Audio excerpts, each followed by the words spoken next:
જામનગર જિલ્લા યુવક કોંગ્રેસ દ્વારા સ્વામી વિવેકાનંદના પુતળા સમક્ષ આવેદનપત્ર પાઠવવાનો કાર્યક્રમ આપવામાં આવ્યો।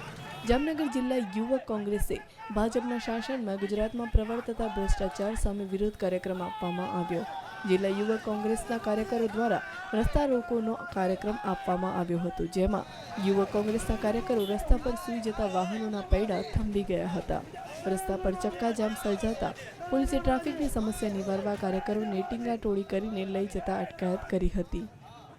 આજ રોજ જામનગર જિલ્લા યુવક કોંગ્રેસ દ્વારા જે ગુજરાતમાં જે ભ્રષ્ટાચારનો સરદાર એવા મુખ્યમંત્રીના વિરોધમાં અને તેના નેતાઓના વિરોધમાં એ પછી શિક્ષણ હોય, તલાટી મંત્રીની ભરતી હોય, ફક્ત ને ફક્ત ચૂંટણી ફંડ ઉઘરાવવા માટે આવડા મોટા યુવાનોનું શોષણ થાય છે, ત્યારે ગાંધીજીના પંગબંદર કહેવાતા કે બેરા, મૂંગા અને આંધળા એવા જામનગર ગુજરાત રાજ્યનું જ્યારે રાજ્યમાં ભ્રષ્ટાચાર કોઈ સાંભળવાળું નથી, ત્યારે આજે અમે જામનગર જિલ્લા યુવક કોંગ્રેસ દ્વારા એક સ્વામી વિવેકાનંદ જે યુવાનોના માર્ગદર્શન કહેવાતા એને અમે નિવેદન કરી અને ત્યાં એક આ કાર્યક્રમ કરવામાં આવ્યો હતો।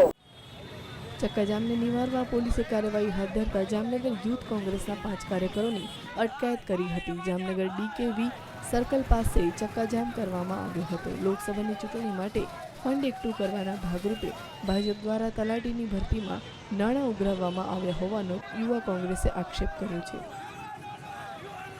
News online, Jamnagar.